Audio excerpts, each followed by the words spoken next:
everyone, and thank you so much for tuning into this video. My name is Jada Brown Thompson, and in today's video I'm going to teach you how to get exempt from a work permit if you are married to a Jamaican citizen like I am. So I have made many videos on this channel telling you about my desire to leave America and move to Jamaica and the process that I'm doing to do that. And so this is another video in that series. This one is about how to get your work permit. Now, if you are like me and you're not Jamaican, you do need a way to legally live and work in Jamaica, because obviously our passport only allows us to stay for a set duration of time. So if you do plan on living there, you need a legal way to do it, right? So there are several ways that you can get a work permit if you are not married to a Jamaican citizen. For example, an employer can sponsor a work permit for you. I was told by a few people that most companies do not like to do that because one, is very costly, it's time consuming, and then you're also taking jobs away from local people. You can also invest on the island, start a business, and then you're able to get a work permit because you're bringing jobs to the island. And then another way, like I'll be speaking about in this video, is if you're married to a Jamaican citizen, because obviously you're coming there to, you know, domicile with your partner and you need a way to make money, right? So in this video, I'll be talking about how to get that work permit exemption, and it is valid as long as you are married to your Jamaican citizen partner. So here's all the requirements. You'll see me looking down. I brought this paper all the way from the Ministry of Labor back here home to the US. So this paper has traveled far and wide. So let me give you all the requirements. And the reason why I want to read this off the paper is because there is a discrepancy between what they have on their website and what they have in the Ministry of Labor. And that really made me upset, because you would think that it's a government office and that their website is up to date. However, it is not. So I had all of the requirements that they had online, but then when I got to the office, they gave me this sheet to reference to, and that just made me so mad. But anyway, so here's the updated requirements for the marriage exemption certificate for those who are married to a Jamaican spouse. This is valid a week ago, which would have been May 1st. Okay, so the first things first is there is a processing fee of $17,250 Jamaican dollars, and you have to go to the Ministry of Labor to get their voucher, and then you take the voucher to NCB, wait in the line, you pay, and then they stamp the receipt, and that is how you pay. I would recommend that this is like a multi-day process, so make sure that you get the voucher like first, because you have to bring the voucher with you that's stamped by the bank with you when you bring all of your relevant documents. Another thing that you have to know is that both your spouse and yourself have to attend the Ministry of Labor. Like my husband thought, oh, you could just go by yourself because you're applying. Nope, they want both parties there, and the address is Ministry of Labor, 1F North Street, Kingston, which is downtown. All right, so this is all of the documents that you need. I'm just going to list them out. Birth certificate or naturalization certification of Jamaican spouse. Both original and certified copy of original. 2, marriage certificate, both original and certified copy of original. 3, passports of both husband and wife In the case of the Jamaican, if a passport is unavailable, a driver's license or national identification can be used. Certified copies. 4.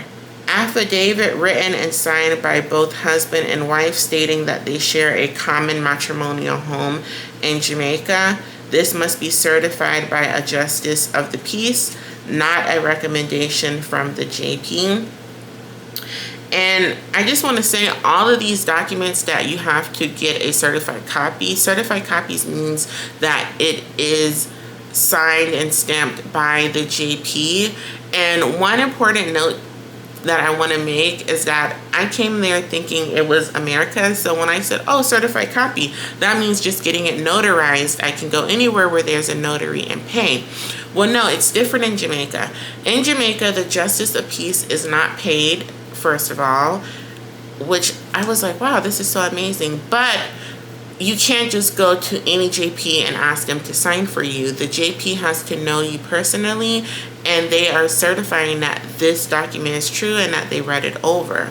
So it took me my husband and I, a couple of hours to find a JP, because the JP that he knew when he lived in Jamaica is no longer alive, unfortunately. So he had to go to his uncle and have his uncle call several JPs and sign the documents on the strength of the uncle's relationship with the JP. And it took a couple of hours for us to get this done.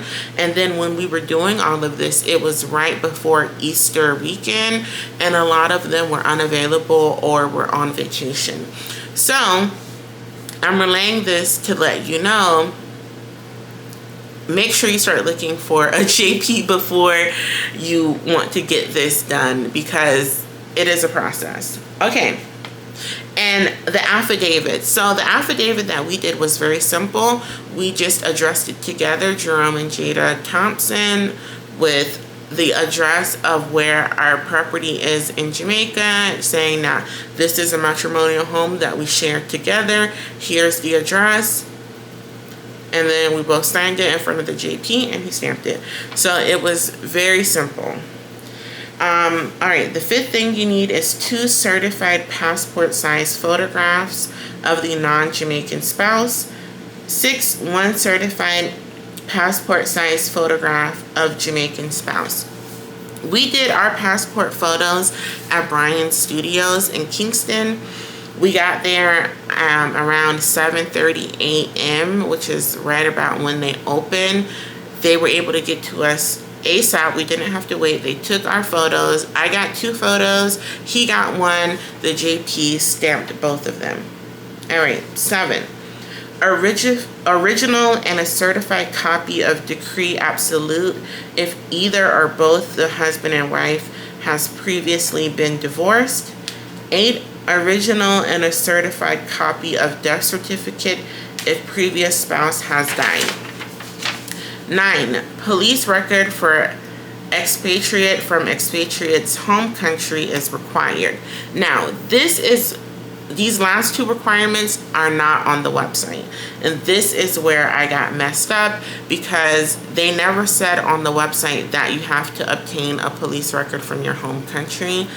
By God's mercy, I had already gotten one, because when I was applying for my Jamaican citizenship at the embassy in Washington, D.C., that was one of their requirements, was a police record. And that police record was from 2023, and they did accept it, although it was from 2023. 10. Couple must be married and coexisting in Jamaica for at least 6 months prior to applying for exemption.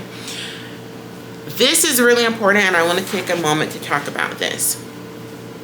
Now, on the website, it says the couple must be married at least 6 months before applying for the work permit exemption. This is saying that you must be married for at least 6 months, but also you need to be living in Jamaica for at least 6 months. Important note, you cannot leave Jamaica before the 6 months if you're trying to get the work permit via marriage, right? So what that means is if you leave, let's say you come to Jamaica and you're like, all right, well, I'll be back and forth for a little bit while I'm getting my belongings. They are not going to approve it. And it's because they want you to be domiciled in Jamaica, have all your belongings. You're not going back and forth. You have to stay for 6 months. Also, if you don't have any record of this, they will take your trip history from the Passport and Immigrations Office, PICA, and you have to go to the office on Waterloo. Not where you get your passport from, but their corporate head office, which is on Waterloo Road or Waterloo Avenue in Kingston. And there they'll be able to print out your trip history, and it has to be at least 6 months that you've been living in Jamaica with your spouse. Okay, so that's very important. You can't get it without it.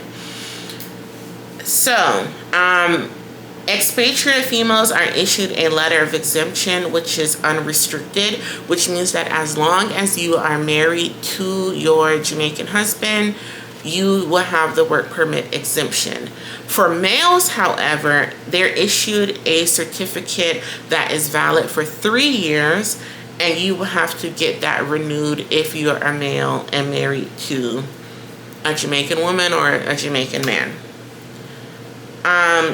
So once you get the certificate, you take the certificate along with your passport of the non-Jamaican, which is the person who is applying, and you take that to the immigration authorities for the passport to be endorsed. So that means when you go to PICA with your passport and the certificate, they're going to stamp it, and then when you apply for jobs and they ask about your work permit, you just show them that endorsement. And then for renewal, both parties must attend at the ministry at least 1 month before the expiry date and should be taken along the following documents. Number 1, exemption certificate previously issued. 2, certified copies of both passports, bio data pages, and immigration status page for the expatriate. 3, declaration duly signed by both parties and certified by a justice of the peace or notary public. 4, local police report for expatriate.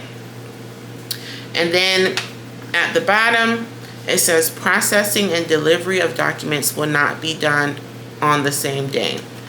But actually for me, it was done on the same day. So I guess that depends on how busy they are. Now, some things that I want to point out when you go through this process. Number 1, when you go into a government office in Jamaica, you must be properly dressed. And I'm laughing because this happened to me. Yeah, this happened to me. So I had on the same shorts that I actually have on today, and they are mid-knee, right? So they're not short shorts. So I assume that those were acceptable. No, your clothes need to come to your knees, okay? So I was sent home to change because the fact that I had on shorts that were too short for the standard.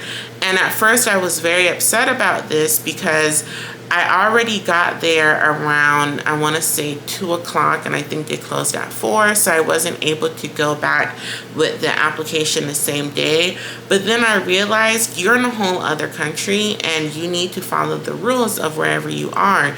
You can't be upset that you're not abiding by their rules, like how dare I? So anyway, make sure that you're properly dressed. No tank tops, no tube tops. You can wear dresses, but you have to be properly dressed. Number 2, make sure that you have everything done correctly. When you go to the office to get your payment voucher, I also recommend going to get their requirements just in case they've changed and they haven't updated the website. That way you're able to reference this guideline while you're going to gather your documents because they don't update the website. Another thing that was very interesting during this process is that there were a lot of foreigners in the office. So when I was there, I met a couple that the woman went to Cuba. She met this guy. They got married. He's now moving to Jamaica. He's Cuban. There was a white woman from the UK that was there. There was also someone from the Dominican Republic.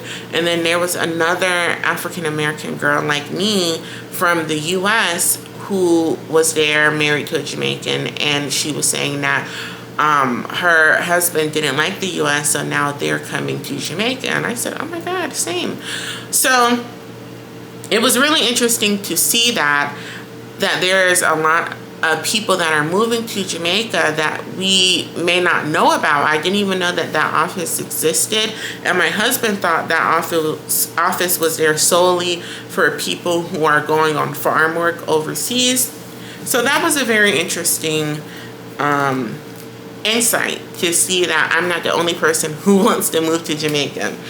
So anyway, that is the end of this video. That's all the requirements for someone who wants the marriage exemption certificate. For someone who's moving to Jamaica, you need to be able to work and earn an income, and you're married to a Jamaican citizen. This is how you do it. I also made a video on how to get your Jamaican citizenship by descent. So if you do have parents or grandparents who are Jamaican, make sure to check that video out. I ended up doing it for both of my children, so now they are dual citizens. And yeah, so if you have any questions, please comment down below. I would love to address them, and make sure to subscribe. I'll see you guys in my next video.